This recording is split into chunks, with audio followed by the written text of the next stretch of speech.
basically just National Park. And there's Heathlands Ranger Station here. So that's the nearest access that we have for support. And those rangers will actually be helping us bring the bags and the silo bags of debris from there to Heathlands. And from there we'll be able to truck it down the Peninsula Development Road.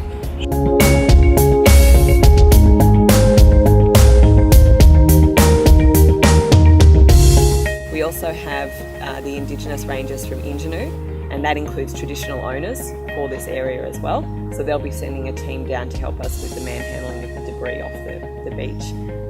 And we'll also bring a team up from conservation volunteers and a Tangaroa Blue team of volunteers.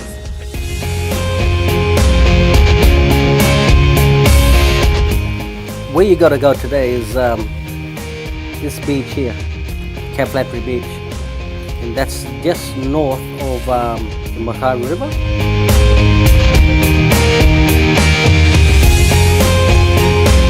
The amount of debris on this beach is a problem. You know, you got boats, you got cameras, you got bloody drums of oil and chemicals and bottles and of course thongs.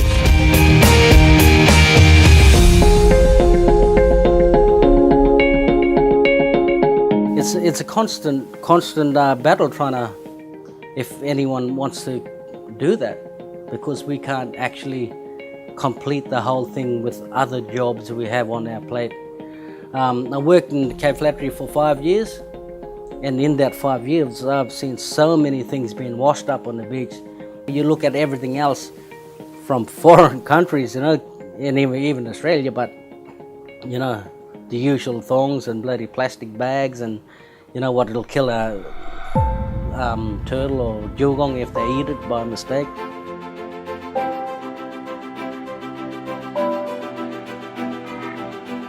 It's not going to be as easy as just making our way up the coast. We'll actually need just to take into account tides and access.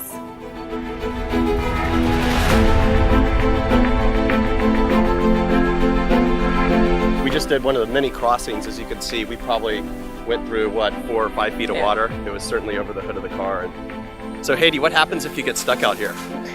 Well, I guess the big thing to think about is that it's quite possible that we get stuck, so we have strategic plans in place for that. So we're travelling in convoy, there's 3 4-wheel drive vehicles, we have a snatch strap, we have a tyre compressor so we can let the air down. You know, we're stopping to make sure everyone gets through these rivers because you don't want to be stuck out here on your own. We've had a lot of rain because this area just had a cyclone come through it a few weeks ago, so there was a lot of rain dumped here. And the rangers tried to get here just last week and they had to turn around.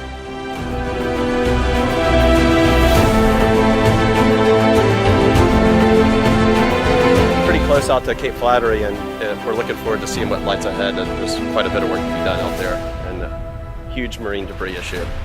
Yep, and what's been brought in just by the recent cyclone as well as what normally washes up here. So it'll be the first time we survey that.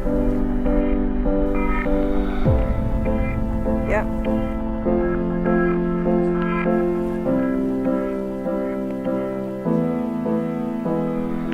Waterways that run onto the beach, they seem to suck up a lot of that debris that gets washed up as well. So you know, you can imagine if you got a chemical washing up in there, the ecology of that was going to be changed forever.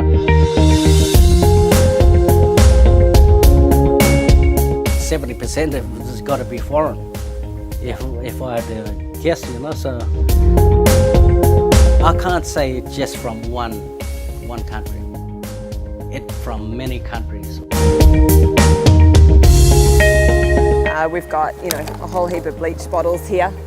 These ones that have KKK on the bottom, these are actually from Papua New Guinea, and they think that they're using those for fishing practices in PNG, where they're squirting bleach into the coral heads and stunning the fish before they catch them. And you know, we'll find hundreds of these KKK bottles on a beach cleanup. We haven't got the capacity to feed a large group of people that you need to clean this beach. I mean, this beach will take months. The real problem is this. So what was that when it was whole, and where did it come from? And that's the problem with all this plastic. Unless we get it while it's intact, it'll just continue to break up into smaller and smaller and smaller pieces. With you guys on board, I can see a change for the better.